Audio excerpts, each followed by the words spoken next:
Dans cette vidéo, je vais casser le mythe de la recherche produit, des publicités Facebook ou encore de la création de site et je vais même te dévoiler mon produit à la fin et je vais t'expliquer comment j'ai généré 129 000 $. What? Juste avant de commencer cette vidéo, abonnez-vous à la chaîne parce que je vais sortir du contenu très sale ces prochains mois. Donc ce qu'il faut savoir, c'est que pour ce shop, c'est une boutique qui a été faite en full Facebook Ads. Comme on peut le voir, il y a du coup 100 000 $ qui a été généré via Facebook. C'est ce qui a été détecté par Shopify et il y a 2594 $ qui a été généré par Instagram. Donc le produit s'est vendu principalement sur Facebook. Par rapport au marché, on est sur le marché canadien, qui est un très bon marché et que je vous recommande. Donc au niveau de la sélection produit, je vais tout simplement utiliser un produit trend. Donc qu'est-ce que c'est qu'un produit trend? C'est un produit qui suscite en fait l'attention. C'est un produit qui est en mode waouh, tout le monde est en mode ah ouais putain. L'audience de ce produit, c'était vraiment une audience de passionnés. Ça veut dire qu'on vendait vraiment ce produit à des personnes qui étaient passionnées. C'est les gens qui vont pas compter leurs dépenses dans des niches qui sont des niches à passion. Je sais pas, par exemple, toi t'aimes le foot, tu vas pas regarder les dépenses pour t'acheter des chaussures de foot ou des t-shirts de foot ou n'importe quoi, tu vois. C'est ta passion, c'est ton kiff, tu vas mettre tout l'argent dedans. Pareil pour les voitures, pareil pour les maisons, c'est exactement la même chose. On a eu énormément de chance parce que ce produit ne se trouvait pas en magasin. On n'a pas eu de compétition au lancement, ça veut dire qu'on a lancé le produit, il n'y avait aucune personne. On s'est bien assuré de ça, il n'y avait aucune personne qui vendait ce produit sur ce même marché. Un autre avantage de ce produit-là, c'est que le produit nous coûtait moins de 10 $ avec l'envoi chez le client directement. Donc ça, c'était vraiment un très gros avantage. Pour le produit, on l'a trouvé sur l'Express. Donc qu'est-ce qu'on a fait? En fait, on se base sur le nombre de commandes d'un produit. On a vu qu'il y avait des nombres de commandes de notre produit en question qui augmentaient drastiquement de jour en jour. Et là, on s'est dit, il y a un truc à faire. Du coup, on a un peu analysé la concurrence, on a regardé ce qui se passait et on s'est dit, let's go. On a juste commandé le produit en livraison rapide et en moins d'une semaine, il était déjà dans notre bureau. Pour la config du shop, qu'est-ce qu'on a fait? Qu'est-ce qu'on a mis en place? On a tout simplement utilisé le thème Down. Donc c'est le thème principal Shopify, il n'y a pas besoin de se prendre la tête. C'est un store qui est simple, qui est brandé. Ça c'est juste un exemple du shop, donc c'est pas le nôtre, mais le nôtre est vraiment construit comme ça. C'est vraiment quelque chose de très simple. Titre, plusieurs offres produits. Pour les offres produits, j'ai utilisé l'application Quantity Breaks de Bundleito. C'est la moins chère et la plus efficace de son marché. Bouton ajouter au panier. Une description très simple, quelque chose vraiment de très minimaliste, ok? Je vais vous montrer un deuxième shop pour que vraiment vous compreniez et que vous voyez. C'est des trucs très minimalistes, comme ça. Voilà, un texte, ok? Avec des arguments marketing, un beau titre, des images de qualité et les petits avis en bas pour Looks. C'est vraiment comme ça qu'on a construit notre shop. On a utilisé du coup Looks pour les reviews. Ce qu'on a mis en place, c'est un petit timer en mode attention, il reste 5 produits en stock, il en reste 6, etc. Et comme je vous l'ai dit avant, c'est une niche de passionnés. Donc les gars, ils voient ça, boum, commande. C'est aussi simple que ça. Par rapport à la configuration du pixel Facebook, je vous déconseille très fortement d'utiliser le channel de Facebook. Si vous l'utilisez, il va suivre votre identifiant Shopify, vos numéros de suivi, les informations personnelles de vos clients, vos processeurs de paiement, le pourcentage de litiges que vous avez et les retours et tous ces trucs là. Donc ça veut dire que si vous faites bloquer un BM ou une page ou n'importe quoi et qu'avant vous étiez connecté avec le Facebook Channel et que vous décidez de reconnecter votre site juste en changeant le nom de domaine, boum, ça saute. Donc moi ce que je vous recommande, c'est d'utiliser l'application Pixelo. C'est en gros une application Shopify que j'utilise et elle permet de connecter le pixel Facebook à votre shop Shopify sans que Facebook il ait accès à votre compte Shopify, à tous les trucs qu'il avait accès avant avec le Facebook Channel. L'avantage c'est que ça peut vous permettre d'installer plusieurs pixels sur la même boutique. Donc si vous faites shutdown un pixel, bah vous avez quand même des pixels de backup. C'est super simple à utiliser, vous avez juste à copier l'ID de votre pixel, à le rentrer dedans, boum, c'est connecté, c'est concluant. Et l'application va uniquement échanger les informations qui se passent sur le site. Donc les add to cart, les view content, les purchase. Il va pas donner toutes les données personnelles que Shopify donnait à Facebook. Donc notre produit, depuis qu'il a été mis en vente, il a tout le temps été à un pourcentage de réduction. Ça veut dire qu'il y avait une offre. Après il y a une chose vraiment indispensable, ça met sur tous vos shops encore une fois, les SMS et les emails pour les relances de paniers abandonnés. Si vous mettez pas ça, vous perdez genre 10-20%, ça dépend des niches de votre pays, de votre marché, mais vous perdez genre énormément d'argent, je crois que vous vous rendez pas compte, vraiment. Et là les gars, je vais vous montrer une application, c'est de la tuerie. C'est vraiment une tuerie, elle m'a rapporté 10K de CA sans rien faire. J'ai juste installé l'appli, elle m'a rapporté 10K de CA et elle défonce tous ses concurrents parce qu'elle propose des trucs qui ont été jamais vus sur Shopify, ok? Voilà la fameuse application que je vous disais. Elle nous a généré 10 000 $ de revenus en plus alors qu'on a dépensé zéro. C'est-à-dire qu'on n'a pas payé de pub ou quoi que ce soit, on a juste installé cette appli, elle nous a généré 10 000 $ en plus. Je sais pas si vous vous rendez compte à quel point c'est énorme.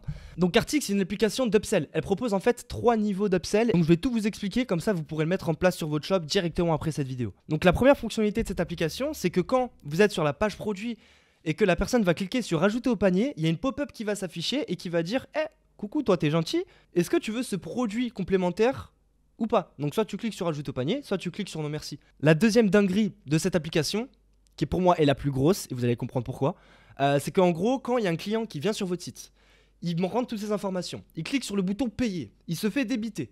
Ok, jusque là tout est ok. Et là du coup, avec cette appli, on va la ramener sur une page. Sur cette page, on va lui proposer un deuxième produit. Donc on peut lui proposer le même produit à 50%. On peut lui proposer une assurance livraison, par exemple à 10 euros. On peut lui proposer plein de produits similaires. Et en fait, si le client clique sur accepter l'offre, il n'a pas besoin de re-rentrer ses informations bancaires une deuxième fois, il se fait débiter directement d'un coup. Je sais pas si vous vous rendez compte à quel point c'est ouf. Et pourquoi Kartix il défonce toutes les autres applications d'upsell? C'est parce que eux ils te proposent 6 one-click upsell. Ça veut dire que le mec, tu peux spammer comme un gros porc et lui afficher 6 fois des offres différentes où le mec il doit cliquer 6 fois sur non, non, non, non, non, non avant d'arriver sur la page Thank you. Et avec Kartix, on peut encore une fois customiser la page Thank you. Donc on peut rajouter des offres en plus sur la page Thank you. Donc le but, c'est pas de faire un truc d'enculé et de faire un forçage où tu mets ton produit à 50%, après tu le mets à 60%, après tu le mets à 70%. Faut pas faire un truc comme ça non plus les gars, on n'est pas des oufs. Mais c'est toujours bien d'avoir 2, 3, 4 upsells de produits qui sont différents derrière son site. Maintenant, je vais juste vous montrer dans les commandes pour vous montrer à quel point c'est puissant. Si on n'aurait pas installé cette application, on aurait perdu 10 000 balles. Voilà, donc là comme on peut voir. Vente avec Kartix, Kartix, encore ici, là encore. On n'a que des ventes avec Kartix. Là, genre limite une commande sur 2, c'est une commande avec Kartix. Je vais pas vous montrer toutes les pages, ok? Les gars, c'est de l'argent gratuit. C'est de l'argent gratuit, ça vous coûte rien, installez-la. Pour la phase de testing, on s'est fait livrer le produit au bureau. Donc on a tout simplement fait du contenu nous-mêmes, voilà, avec photo iPhone, vidéo iPhone. Par rapport à la structure de la campagne, c'est pas parce que ta campagne elle est structurée comme ça, que t'as mis ton adset en broad, que t'as fait des réglages, Les gars, je peux vous dire par expérience, des Facebook Ads, j'en ai lancé, ça fait 4 ans que je fais des Facebook Ads. Quand tu as un bon produit, un bon marketing, peu importe comment tu lances ta campagne, ça pète. Donc nous, personnellement, ce qu'on a fait, c'est qu'on a utilisé une CBO, ok. On a fait 3 adsets broad et on a utilisé 3 créas, ok. Alors quand on a lancé la boutique au début, on a fait le testing. On a fait un premier testing qui a foiré et le vrai testing a réellement commencé du coup le 19. Donc voilà du coup notre premier jour de testing, on avait dépensé 50 $ en pub, franchement c'était pas dégueulasse. Donc 383 $ de chiffre d'affaires, ce qui est égal à un ROAS de 7,6 le premier jour. On a vu ça, on s'est dit attends, là il y a vraiment un truc à faire. Donc pour le scaling, on a tout simplement fait un scaling progressif. Je m'explique. On avait notre CBO au début, on a tout simplement augmenté le budget de manière entre guillemets consistante petit à petit. Avec mes associés, nous avons accès à des ad accounts d'agence. Donc qu'est-ce que c'est qu'un ad account d'agence pour ceux qui ne le savent pas? C'est des comptes publicitaires qui viennent directement de chez Facebook. Donc on loue nous-mêmes directement à Facebook. Et ces comptes-là, ils vont nous permettre de dépenser sa mère sans avoir de blocage. Ils vont nous permettre entre guillemets de réduire les blocages vu qu'on a un compte pub qui vient directement de chez Facebook. Ça a un coût, ça se loue. Donc pour la phase de scaling, donc voilà, on peut regarder du coup donc du 19 au 31. Voilà, on a vraiment scalé progressivement. Donc le deuxième jour était un peu moins bien. Le troisième jour un peu mieux. Et après en fait on a vraiment commencé à augmenter le budget petit à petit. J'ai dupliqué ma campagne et j'ai commencé en fait à augmenter le budget sur les deux campagnes petit à petit jusqu'à ce qu'elles se stabilisent. Et donc comme on peut voir du coup du 19 au 31, donc j'ai dépensé du coup 5248 $ en ads pour avoir généré 21 282 $ de chiffre d'affaires. Donc là après on peut voir en fait donc du coup pour le mois de novembre qui n'était pas un mois ouf. C'est pour ça que j'ai appelé cette phase la phase flemmard. Qu'est-ce que j'ai fait du coup pendant cette phase de flemmard? J'ai tout simplement ajouté 2 à 3 créas par semaine. J'ai laissé tourner en auto et je checkais juste 2-3 fois par semaine les ads. Pourquoi j'étais en phase de flemmard? Parce que j'avais beaucoup de choses à faire et je pouvais pas me permettre de faire 15 000 trucs en même temps. Ok, donc j'ai préféré entre guillemets laisser ce shop entre guillemets à l'abandon, le laisser tourner, rajouter 2-3 créas. On a dépensé du coup 24 000 $ en pub pour 86 000 $ générés. Et comme je vous ai dit, ça c'était du full auto. Je me suis vraiment mis quelques heures par semaine à gérer ça. Le seul truc que je faisais c'était payer l'agent. Derrière j'ai des personnes qui s'occupent de gérer le service après-vente et tout. Avec toutes les opportunités qu'il y a en ce moment, je pouvais pas me permettre de se concentrer sur ce shop. Et à chaque fois en fait si vous voulez que j'essayais de scale un peu plus, donc là on n'arrive pas forcément à le voir, mais là on le voyait du coup en octobre. À chaque fois que j'essayais de scale un peu plus, voilà on passe de 3004 à 2119, tu perds en renta, tu dépenses plus et tu perds en renta. Du coup j'ai décidé de laisser stabiliser en fait pour le mois de novembre jusqu'à ce que ça meure quoi. Et là comme on peut voir petit à petit le shop il est en train de mourir. Juste après Black Friday, boum, ça vendait de moins en moins. Donc on a fait encore quelques bonnes journées, mais voilà c'est pas des chiffres de ouf. Pour le bénéfice du shop, le chiffre d'affaires il était de 129 300 $ en l'espace de 62 jours. Le produit plus la livraison au client, donc nous ça nous revenait à 8,40 $ par rapport au nombre de produits vendus. Donc on en a vendu 2705, donc on a eu 2705 commandes fois 8,40 plus 4000 $, ça nous fait 26 722 $. Pourquoi j'ai rajouté les 4000 $ ici? C'est tout simplement parce qu'en fait quand une personne achète, donc là c'est 2705 commandes, mais nous on a vendu plus de produits que ça, ok. Une commande, il peut y avoir 5 produits dedans. Donc pour tout calculer que ça, etc., ça allait prendre des semaines. Donc j'ai fait une estimation, j'ai rajouté un peu plus que l'estimation pour être large en termes de bénéfices, ok. Pour la publicité Facebook, la totalité, du coup, on a dépensé 34 797 $ de pub. Et donc du coup, l'estimation approximative du bénéfice, elle est de 61 519 $ canadiens, d'accord. Donc c'est bien du dollar canadien. Et en euros, ça revient à 43 052 €. Donc en l'espace de 62 jours, j'ai fait rentrer 43 000 € environ de bénéfices.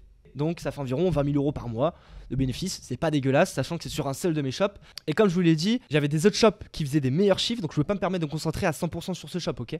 Donc c'est pour ça que le dropshipping, les gars, n'est pas mort. On peut voir qu'il y a 34 796 qui a été dépensé, ok, au total.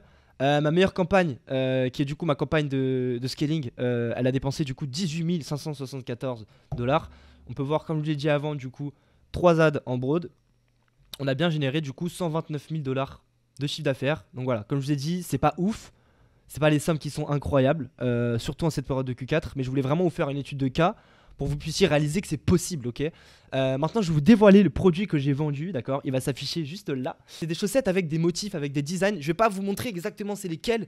Sinon, je vais me faire péta, il y a tout qui va s'effondrer. Mon site, il va die en 2 minutes. Si t'as kiffé la vidéo, n'hésite pas à lâcher un like, à t'abonner à la chaîne parce que ça me fait plaisir et ça me soutient. Et on se revoit la semaine prochaine dans une nouvelle vidéo.